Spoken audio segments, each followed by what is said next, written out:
Before time had a name, before the first breath of creation stirred the silence, there was only the void, endless, dark, and full, not empty, but pregnant, waiting. Beneath the stillness, something ancient pulsed, not yet a rhythm, not yet a story, just the slow swell of potential, wrapped in shadow and light, in love and destruction. From that primordial stillness, the gods emerged. Brahma, with hands of creation, Vishnu, the preserver of worlds, and Shiva, Lord of endings, beautiful in his austerity, terrifying in his peace. Together, they stitched the fabric of the universe, and it was good for a time. Mountains rose like sleeping giants, rivers carved paths across the skin of the earth, stars were hung in the sky like lamps in a sacred hall, and the gods watched, serene and distant, satisfied in their design. But perfection is a delicate lie. For in the silence between heartbeats, in the soft hush beneath the spinning stars, something else was moving. Not evil, not yet, but raw, untamed, unmet, unseen. The part of divinity that had been exiled to make space for order. Desire. Chaos, rage, sensuality unbound by rules or righteousness. These forces were not flaws, they were necessary shadows of the light. But the gods, in their pride, believed balance could be maintained without them. They carved temples for reason and rituals, for control and continuity. And the wild feminine, the dark mother, was left sleeping beneath the surface. Until the demons came, not born from hell, but from the excess of divine energy. The asuras rose not as villains, but as reflections, mirrors of imbalance. They were the hunger the gods denied, the ambition they disowned, the passion they buried under sacred law. They came with mouths wide open and hearts aflame. And the world, once pristine, began to shake under their feet. No prayer quelled their appetite. No mantra silenced their power. The gods, so used to control, stood helpless, their weapons dulled, their wisdom fell silent. It was then that the earth herself cried out, not with words, but with sensation, a moan from deep within her belly. It was the sound of labor, of something long hidden preparing to emerge. The world began to sweat, tremble, bleed, and from that tremor came a presence, not summoned, but awakened. She did not descend, she exploded. From the brow of Durga, the warrior goddess, came a shriek that split the sky, and from that cry she was born, not like a daughter, but like a storm breaking from the body of the wind. She arrived full-grown, full-formed, without introduction. Kali. Her name was not spoken, it roared across the cosmos. She did not ask for welcome, she did not need it. She was not created, she was remembered. For she had always been there, watching from behind the veil, waiting for the world to need her enough to risk her. And they did. Her feet touch earth like lightning. Her eyes, vast as the void, drank in the world's pain and spat it back as fire. Her skin, midnight itself, shimmered with the cosmos. The stars swallowed into her body like lovers into her arms. Around her neck, a garland of skulls, not trophies, truths, each one a face of illusion destroyed. Her tongue, red blood, lolled from her mouth, not obscene, but sacred, dripping with the nectar of dissolution. She was beautiful, but not for the timid. Her beauty was not soft, it was shattering. She moved like the river of death, fluid, wild, divine. Her hips swayed with the rhythm of annihilation. Her laughter turned demons to ash. Her rage made gods kneel. And beneath that fury, beneath the violence and the blood, was something even more terrifying. Love. Not the love of lullabies and incense, but the love that devours what does not serve. The love that strips you naked and shows you your own shadow. The love that refuses to let you stay small.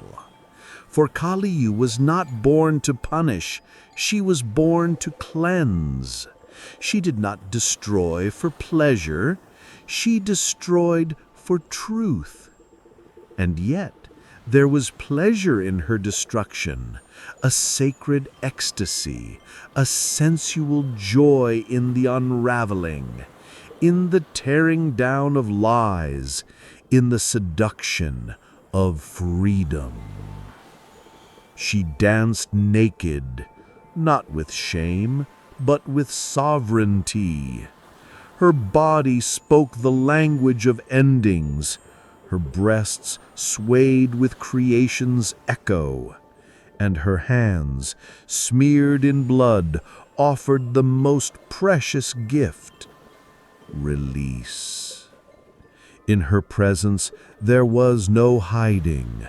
The masks fell, the ego cracked, and still she was loved, not because she was gentle, but because she was honest, the only truth that never flinched. The sages saw her in trance and cried. Warriors dreamed of her and trembled. Women lit lamps to her at night, whispering prayers not of peace, but of power. Men feared her and desired her, not knowing if they wished to be held or destroyed. And all around her the world shifted. The Asuras laughed at first, thought her mad, thought her easy prey. But she did not fight like they did. She fought like a goddess, with hips that shattered logic, with eyes that pierced illusion, with a hunger that swallowed fear itself. One by one the demons fell, not slain, but undone. Their essence consumed, transmuted. They vanished not into death, but into her. She made them part of her truth. And yet the gods watched in silence, not with celebration, but with unease. For though she saved the world, she frightened them. She moved outside of their order. She did not kneel.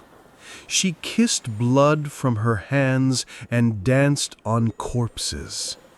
She did not seek permission.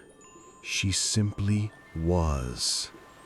and in her being she forced them all, gods, mortals, demons, to face the truth.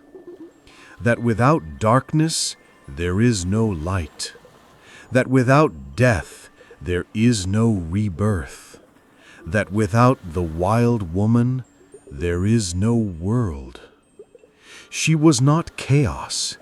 She was the mother of balance. Not madness, but freedom. And so the wind shifted, the stars leaned in, the earth held her breath. For Kali had come, not to save us, but to awaken us, to strip us of what was false and kiss what was left, to dance with us at the edge of our own destruction, to make us feel what we feared and love it. And the dance had only just begun. She is not easily approached. To speak her name is to summon a fire that does not warm but purifies. To look upon her is to risk seeing your truest self reflected back, naked, trembling, and divine. She is Kali, and she does not arrive. She erupts, not with anger, but with purpose, not with cruelty, but with clarity. Her body is the storm-made flesh, hips like thunderclaps, thighs that carry the weight of the world's shadow, breasts full with the milk of destruction. Her skin, obsidian night, is not void, but womb, the origin and the end.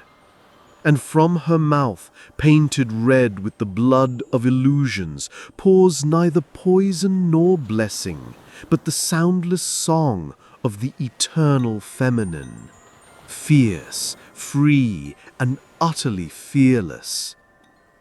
She is terror, yes, but not the kind meant to harm. She is the terror that heals by confronting, the terror that strips you of your falsehoods with a lover's gaze and a warrior's hand. Her long black hair whips behind her like a banner of chaos. Her eyes are wide, unblinking, portals into the void. And yet in them there is something softer too. A mother's ache, a lover's longing, a knowing older than creation itself. Kali is not malevolent. She is necessary. Born from the brow of Durga, the radiant warrior goddess, Kali did not grow, did not mature. She came into being fully formed, like a blade drawn from the fire. Durga, pushed to the edge by the swelling tide of demonic force, called upon the deepest well of her power.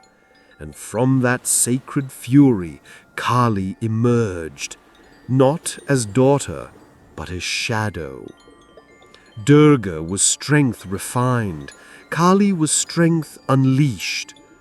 Where Durga rode into battle on a lion, head held high, Kali danced in blood barefoot. Where Durga's 10 arms held weapons with poise, Kali's 4 gripped sword and severed head, while the other 2 beckoned surrender and offered fearlessness. They were not opposites, but echoes. Durga was the roar, Kali the silence after the scream. Kali did not come to restore peace. She was peace, misunderstood in its wildest form. And to meet her is to be undone. Unless you are Shiva. Where Kali burns, Shiva is still. Where she screams, he breathes. Where she dances the dance of death, his closed eyes anchor the cosmos. Shiva, the ascetic, the yogi, the dissolver of illusions. He sits atop Mount Kailash, wrapped in ash and silence. His body is lean, unclothed, but for the breath of the wind and the scent of eternity. Around his neck, a serpent coils, not to strike, but to whisper the secrets of time. His third eye remains shut until truth demands it be opened. He is not afraid of Kali. He does not flinch when she rages. He does not shrink when she bares her teeth or drinks from the skulls of the fallen.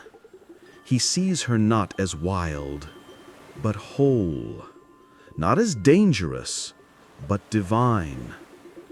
And more than that, he loves her, not as men love women, not to possess, not to tame. He loves her like the sky loves lightning, knowing it may tear him open, yet craving its touch. He loves her with the stillness that invites her storm to dance. He is not her savior. He is her mirror. When Kali forgets herself in ecstasy, drunk on the destruction of demons, lost in her sacred fury, it is Shiva who lies down beneath her feet, not to stop her, to remind her, to let her step on him, feel his heartbeat beneath her soul, and awaken not to shame, but to remembrance. It is in that moment, when her foot touches the chest of her beloved, that she gasps, not in guilt, but in recognition. For Kali is not madness. She is memory. She is rage born from love. She is the scream that echoes through centuries of silenced women. And Shiva? He listens. Their love is not gentle, it is cosmic. Their union is not marriage, it is merging. Tantra and its rawest form, energy and stillness, devourer and devotee, chaos and calm entwined in sacred looping breath. In their embrace, the universe folds in on itself and begins again. But there are others in this story too. The demons, the asuras, so often painted as villains, are not evil in essence. They are swollen with unchecked desire, blind with ambition. They are fragments of divinity that have forgotten their source. Beings like Raktabija, whose every drop of blood births a clone of himself. A metaphor made flesh. The more you fight what you fear without understanding it, the more it multiplies.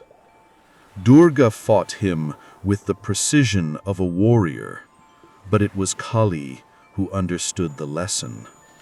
She did not seek to defeat him with cleverness or steel. She drank him. Every drop, every echo. With her long red tongue, she devoured what could not be stopped. Not with disgust, but with hunger. The sacred hunger to absorb, to transform, to end what needed ending. And in doing so, she was not cruel. She was correct. The demons were not punished. They were consumed, not by hate, but by divine necessity. In her body they found release. Their ego burned away. Their essence returned to the void. Kali does not kill. She liberates. Yet to those who fear surrender, liberation looks like death. And so the gods, even in their wisdom, feared her. They whispered of her in temples with shaking lips, burned incense in her name with trembling hands. She did not sit easily among the deities. She did not flatter them. She walked among them barefoot, blood dripping from her fingers, skulls swinging at her waist, and they averted their eyes, not because she was monstrous, but because she was honest. And truth, in its rawest feminine form, is the most terrifying thing of all. But the wise, the truly wise, worshipped her. They saw in her not death, but the doorway through which all life must pass. They knew that to fall at her feet was not to lose oneself, but to be stripped to essence. To feel her presence was to feel everything: pain, pleasure, power, peace, all at once, and not apologize for any of it. They carved her image into stone, not delicate, but wild. Eyes wide, tongue out, breasts full, body dancing. Not to shame her, but to immortalize the ecstatic truth that divinity in its fullest form includes darkness, that the sacred is not always soft, that sometimes God is a woman with fire in her eyes and blood on her lips, and she loves you, not despite your darkness, but because of it. The battlefield was no longer a place. It was a pulse, everywhere, unrelenting. The sky had turned the color of dried blood. The air tasted of iron and fire. Trees bent from a wind that didn't blow, as if even the earth itself recoiled from what had been unleashed. Kali danced. Her feet struck the soil like thunder. With every step, bones cracked beneath her heels. Demon or god, it no longer mattered. Her long hair whipped around her like a storm caught in a woman's body. Her eyes, once wild with purpose, had become eclipses, blacked out by the ecstasy of annihilation. Her breasts heaved, not from exhaustion, but from desire. Desire not to kill, but to consume, to become the final force. There was no enemy left. The battlefield had long since been emptied. Still she danced. Her tongue hung crimson and thick from her mouth, licking the blood that stained her lips. Her laughter tore through the sky in ruptures. Birds fell mid-flight. Rivers reversed. Mothers clutched their children without knowing why their hearts pounded in terror. She had slipped past the threshold of battle into something far more sacred and far more dangerous. Rage had become her lover. And in his arms she felt invincible. Each movement of her body called the cosmos into question. Each sway of her hips pulled reality to its breaking point. And no god, no man, no mantra could bring her back. Not now, not yet. She had tasted something that no orderly deity could understand, the ecstasy of being limitless, untethered by law or mercy. She was the tongue of fire between creation and collapse. She was not angry, she was alive. The gods gathered, helpless. From their jeweled thrones in golden halls, they watched her tear across realms. Her name was spoken in whispers and in screams. Sacrifices were made, temples shook. No prayer reached her ears. Call to her, Vishnu urged. Remind her of her form, of her place. She has no place, Brahma murmured, wide-eyed. She is the place. She is the fire we buried too deep, the womb we sealed with reason. Then let her burn us all, Indra whispered, for she has become something even we cannot name. But Shiva did not speak. He watched her from the edge of the world, seated upon the stillness of nothing. His breath was even, but his chest ached with a pain no blade could deliver. She was his. Not in possession, but in recognition, in knowing. She was the chaos to his calm, the night to his meditative moon. He had seen her, not just the form she wore now, dripping with blood and flame, but the one beneath it, the tender darkness, the sacred wrath born of unbearable love. He had held her in quiet dawns, kissed her eyelids as she slept, touched the place at the base of her spine where the universe trembled. He had worshipped her not as goddess, but as truth. And now he watched her unravel. She had forgotten not who she was, but what she was capable of becoming. In her fury, she had slipped into hunger, into need, into the seductive violence of unchecked power. She was not lost. She was drunk, with purpose, with blood, with herself. And still, she was magnificent.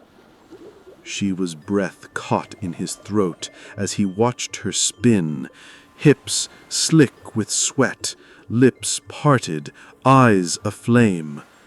Every fiber of her being pulsed with erotic violence. Her rage was sensual, her madness divine. She was not killing out of hate. She was dancing out of ache, of too much knowing, too much feeling, too much power bursting from a vessel too sacred to contain it. And that ache was consuming her. He felt it, not in his mind, but in the hollow of his chest, in the place where desire and fear hold hands. He could not stop her with weapons. He could not reason with her through mantras. He could only do the one thing no one else could: offer himself. The world trembled as he rose, not in threat, but in invitation. He did not armor himself. He stripped. He removed the symbols of godhood, the crescent moon from his hair, the beads from his throat, the trident from his grasp. He stepped forward not as Shiva the destroyer, but as Shiva the beloved. He laid down on the battlefield, naked, still, breathing, waiting. Kali did not see him at first.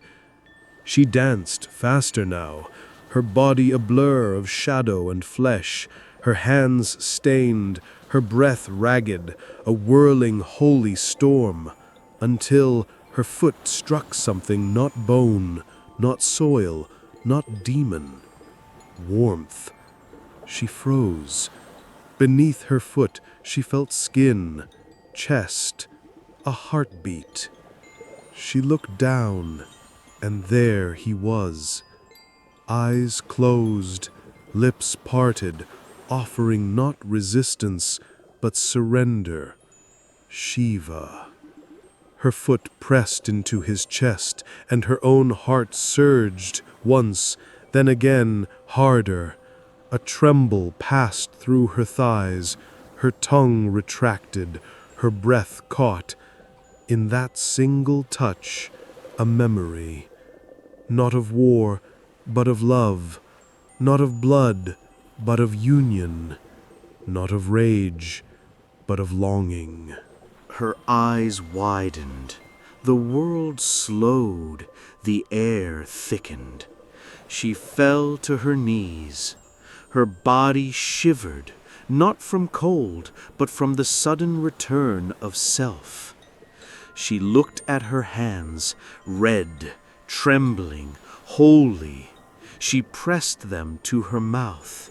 Her eyes filled, not with wrath, but with tears. The storm began to weep. Shiva opened his eyes, and she looked into them, not as Kali the destroyer, but as Kali the beloved.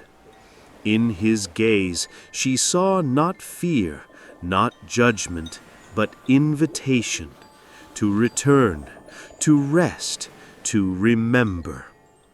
"I am not here to stop you," he whispered. "I am here to hold you." And she collapsed into him, not as goddess, but as woman, as fire cooled by the lake, as rage soothed by presence. Her nails dug into his back, her breath shook against his throat. She kissed him, not with seduction, but with surrender. Their bodies, smeared in blood and starlight, found rhythm, not in battle, but in bond, not to create, not to destroy, but to be. For in that moment, the world did not need gods. It needed lovers. And the most sacred love of all is the one that stays when you forget who you are, the one that kneels when you cannot stand, the one that lets you burn and kisses the ash. Kali wept into Shiva's chest, and the earth once again exhaled. The earth could no longer bear her. With each step of her feet, the ground cracked open like flesh beneath a blade. The air around her shimmered not from heat, but from pressure, from the sheer density of her being. Trees bowed until their roots tore. Rivers stilled. The stars above flickered like candle flames trembling before a breath. Kali danced, and the world trembled. It was no longer a battle. The war had ended. The demons lay in splinters, scattered across the landscape like petals fallen from a flower too heavy with bloom. Blood stained her hands, her thighs, her breasts. Her tongue curled outward, eager, glistening with crimson. She twirled with her arms wide open, her black hair swirling like smoke, her eyes twin orbs of endless night. But the ecstasy, oh, the ecstasy! It wasn't joy, it was something deeper, something primal. Her body had become pure sensation, no longer governed by thought, no longer tethered by intention. Only movement, only pulse, only power. She was drunk, not on wine, but on the flavor of fear, the scent of blood, the pleasure of release. Her hips moved in wide, furious arcs, each thrust shattering the bones of gods who dared come near. Her chest rose and fell like the tides of some forgotten sea. The skulls that dangled at her waist clacked with every spin, a macabre melody, a rhythm of the end. Each heartbeat was a drum, each breath a flame. The universe pulsed with her. It moaned with her. It was helpless before her. And still she danced. The gods, those luminous beings of order in mantra, had fled to the shadows. None dared speak her name now. None dare interfere. They watched her from behind the safety of clouds, trembling not from disgust, but from awe. They had seen many things, but never this. This was not war. This was transformation, raw and terrible. This was the sacred unraveling, a stripping away of every boundary. Kali had become not a goddess, but a force, an uncontainable truth. In her death became sacred, rage became beauty, destruction became release. She was not chaos, she was completion. And still she danced. But there was one who did not run. Shiva watched her from the edge of time, his body still, but his soul stirred, not with fear, but with yearning, for he did not see a monster. He saw his beloved, caught in a moment too powerful for memory, too vast for mercy. He had seen her like this before, in fragments, in glimpses, in the bedroom, when her body moved above his like a tide, moaning with surrender and hunger. In meditation, when her breath caught in her throat, and tears fell from nowhere. In the space between words, between lives, where the soul knows it is more than flesh. But never like this, never this fully, this terrifyingly whole. Her body glistened with sweat and divine ichor. Her thighs shook with the intensity of movement, but still she spun, still she pounded the earth. Her breasts were stained with blood, her own, the world's, no one knew. Her hair was knotted, tangled, flying like a banner. She was nothing less than an open wound in the sky. And he loved her. Gods help him, he loved her. Even now when she no longer knew his name, even now when she no longer knew her own, especially now, she was not lost.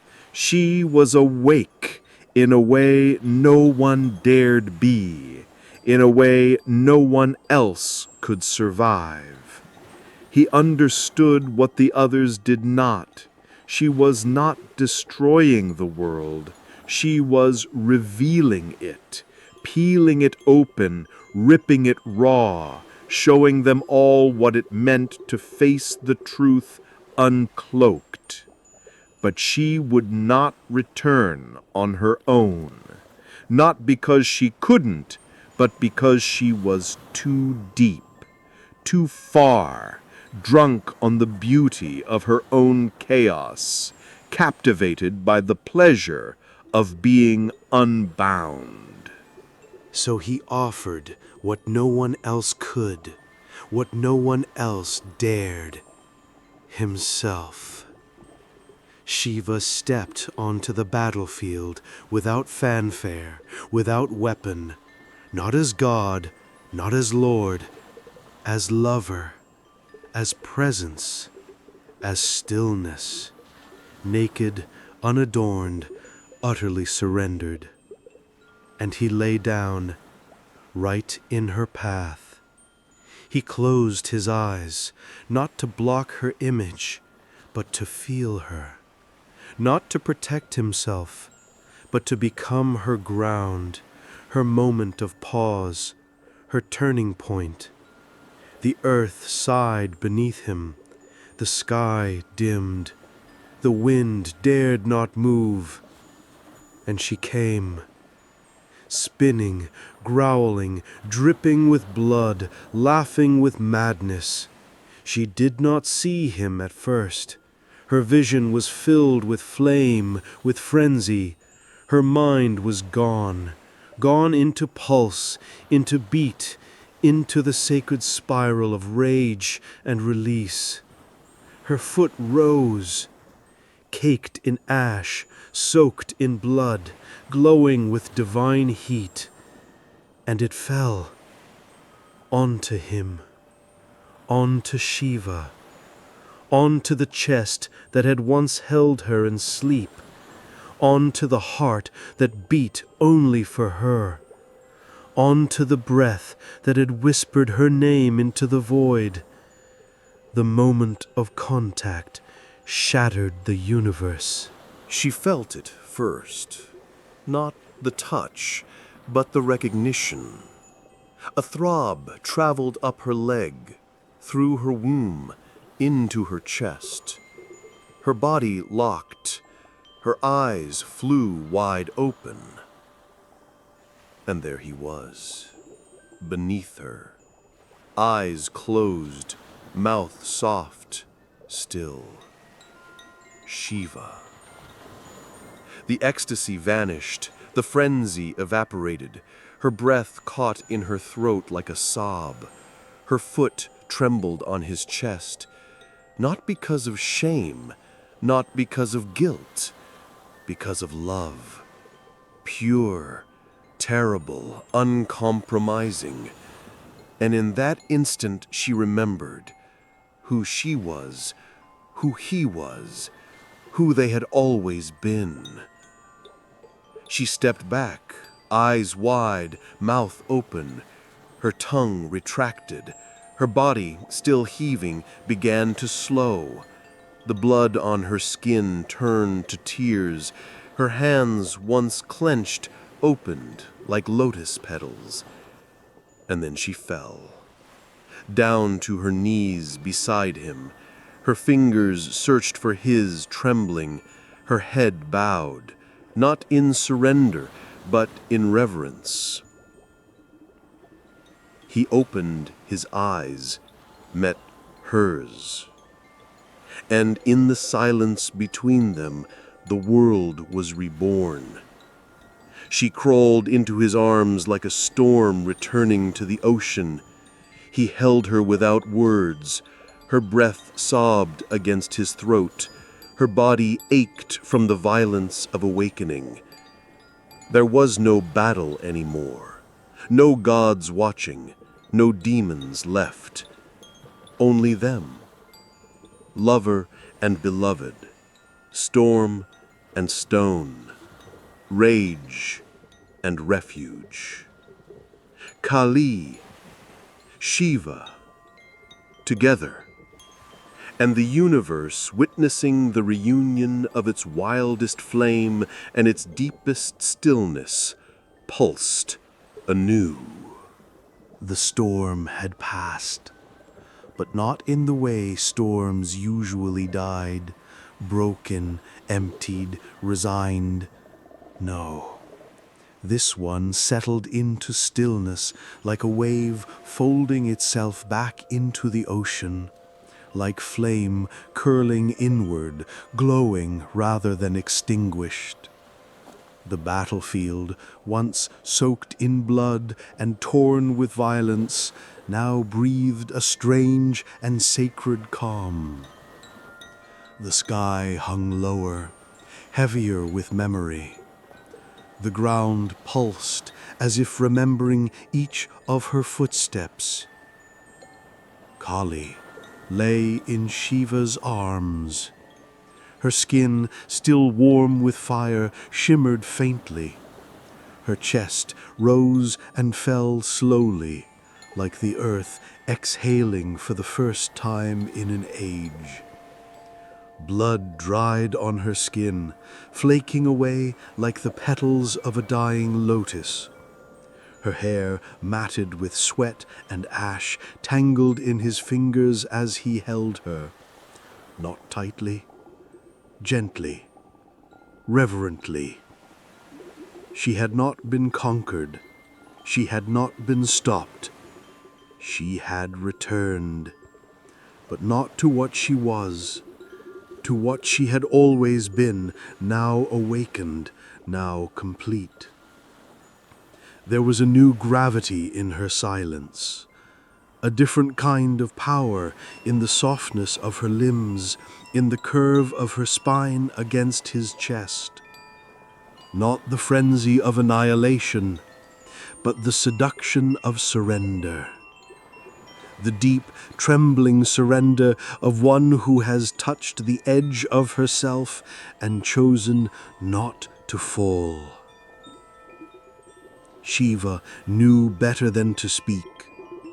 Words would only rupture the intimacy of this quiet. This was not a moment for declarations. It was a moment for being, for holding, for witnessing. So he breathed with her. Their breaths matched, not by effort, but by instinct. Two halves of the same heartbeat reunited.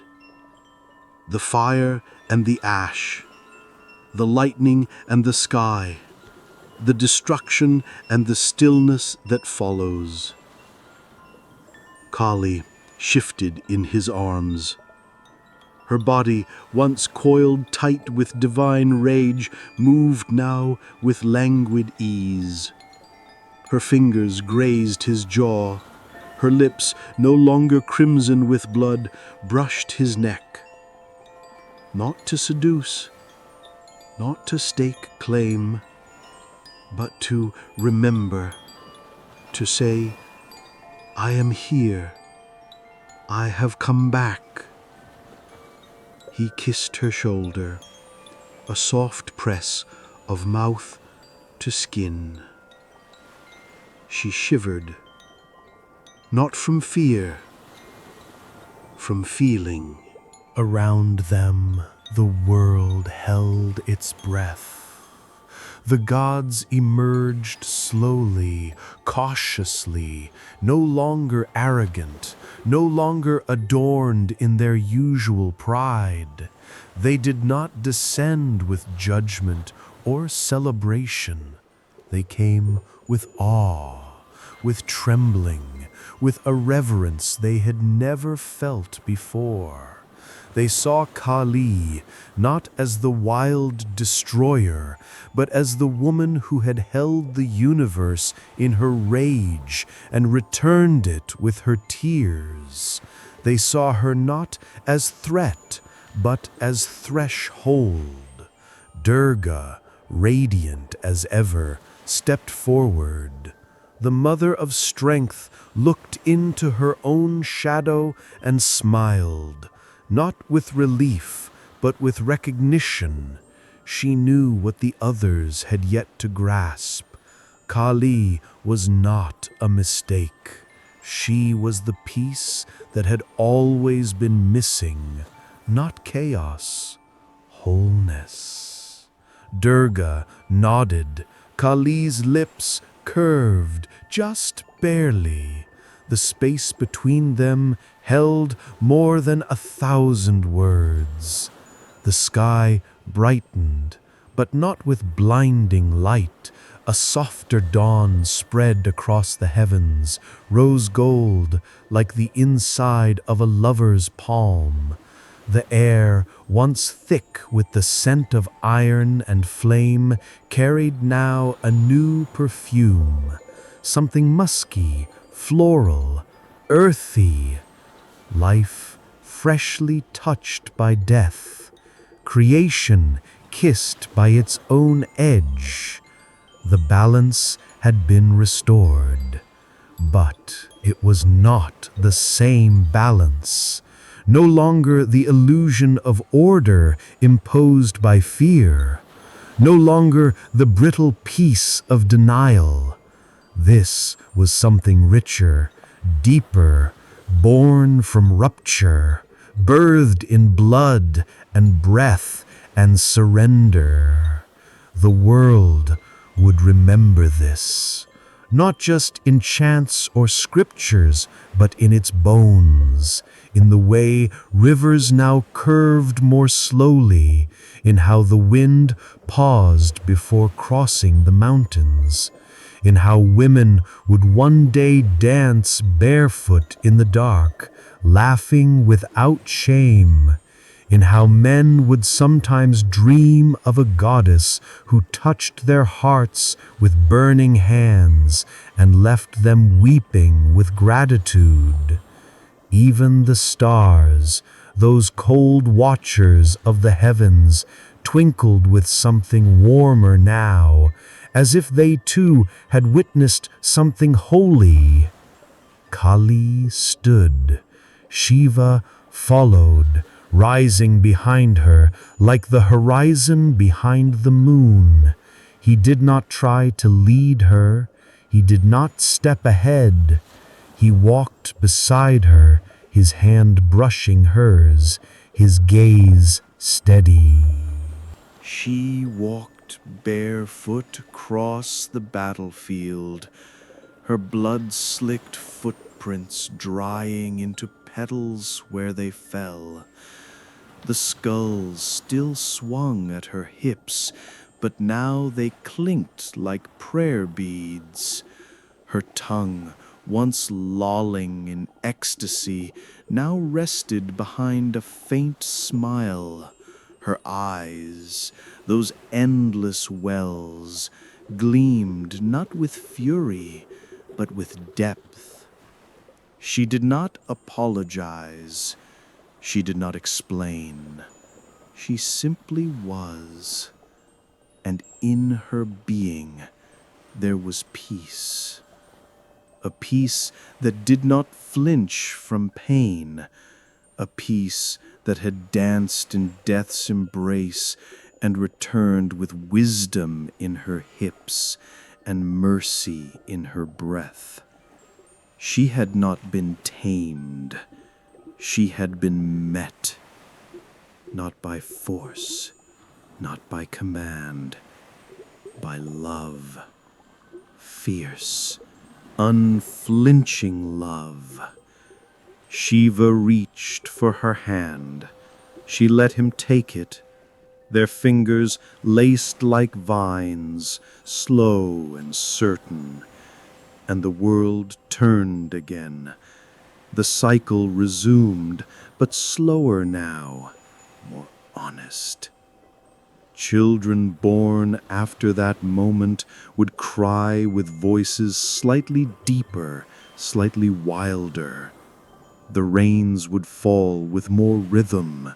The fires would burn more cleanly.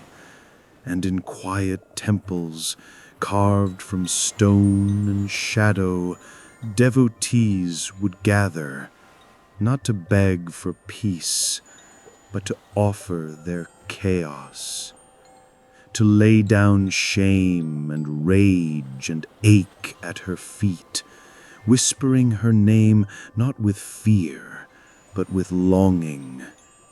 Kali. She had become more than the goddess of endings. She was now the keeper of becoming. She was no longer just the dark. She was the dark that reveals. And somewhere in the space where her breath met Shiva's chest, the universe smiled. Not because it had been saved, but because it had been seen. Kali is not a tale you listen to once and forget. She lingers in the back of your breath, in the space between your ribs, in the slow, aching ache of wanting more than what the world permits. She is not a goddess made to sit on mantles or be whispered to politely. She does not care for polished prayers or clean hands. She comes for your truth, tangled, bleeding, wild. And when she comes, she asks for nothing less than everything. Kali is not chaos. She is what comes when your masks fall away, when the ache can no longer be silenced and the softness you've buried becomes flame. She is what remains after your own undoing. She is the divine mirror, and in her reflection, you will not find your mask. You will find your edge. The part of you that howls in silence. The part of you that burns beneath your smile. The part of you that knows, deep, trembling, that to break is sometimes to be born. Kali is transformation, not as promise, but as ritual. She does not guide you gently through your pain. She tears it open. She dances on it. She makes art of your wreckage. And you will thank her for it. Not in the moment, but in the after. In the stillness that follows her storm, when the ashes cool and you realize you are still alive, more alive than before, alive in a way that makes the stars seem shy. She is not only destruction, she is devotion to life so real it frightens you, to desire so pure it exposes you, to freedom so fierce it cannot be held. Kali does not ask for your reverence. She asks for your surrender. She does not want you clean. She wants you honest. She wants your blood, not the kind that spills, but the kind that pulses. The kind that remembers the sound of your mother's voice. The kind that rises when you touch someone who sees you. The kind that carries your secrets, your sins, your sacred hunger. Kali is that hunger. She is the pulse beneath restraint, the cry behind your composure, the orgasm beneath your denial. And still, she is love. Not gentle, not patient, but holy. In its fullness, in its fire. She is the sacred rage that says no. No to submission. No to false peace. No to the stories that shrink you. She is also the whisper that says Yes. Yes to your body. Yes to your voice. Yes to your unfurling. Kali lives in thresholds, in the pause before a scream, in the breath before a kiss, in the second your knees buckle not from fear, but from recognition. She lives in the women who do not apologize for being too much. She lives in the men who cry without shame. She lives in the ones who fall apart and choose to rise without explanation. She lives in the lover who bites your lip until you remember your name, in the mother who bleeds and roars and still sings, in the child who breaks the rules and laughs into the dark. She lives in you. Every time you swore you'd never say, every time you walk away from what no longer feeds you, every time you weep, not from weakness, but from knowing that your softness was always your strength. Kali is not outside you. She is the part of you the world taught you to hide, the holy fire you covered in ash, the wild song you silenced so you could belong. But you were never meant to belong. You were meant to be, to rage, to want, to shed, and to rise, barefoot, blood-warm, laughing, into the fullness of yourself. That is Kali's gift, not comfort, but clarity, not safety, but sovereignty. She does not promise peace, she promises presence. And in that presence, everything becomes sacred. Your rage, your desire, your grief, your ecstasy. They are not problems to solve, they are altars to kneel before. They are you, unmasked, unafraid, untamed. You see, Kali's myth is not a story of suppression. It is a story of integration, of how destruction is not the opposite of love, but its rawest form, of how surrender is not defeat, but the beginning of becoming. When she danced on Shiva's chest, it was not a triumph, it was a recognition that love is not control. It is the willingness to be held in your most chaotic form. And he held her, not to calm her, but to say, even this I love. So now ask yourself, what part of you are you afraid to show? What part of you trembles at the thought of being fully seen? That is where Kali lives.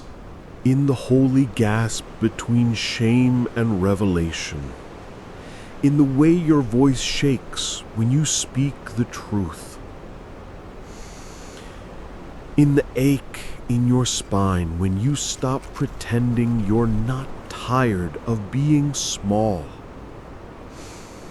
You don't need a shrine to call her, just your bare feet on a trembling floor, just your mouth whispering the truth you buried long ago, just your heartbeat, steady and scared and ready. Kali answers those who bleed beautifully, those who burn without apology, those who long not for perfection, but for wholeness. You cannot love her and remain unchanged. She will unravel you, but only so you can remember how to weave yourself back together, not as you were, but as you truly are. So let the ashes fall, let the storm pass, let the silence speak. And in that silence, listen closely. You will hear her, not outside, not above, but within. A low hum, a deep throb, a voice older than stars whispering. Burn if you must, break if you need, but never, never forget you were born holy, wild, divine, and you are here to remember what the fire feels like when it belongs to you. Kali is not the end. She is the moment you wake up, covered in ash, smiling. Because now, finally, you remember what it means to be alive.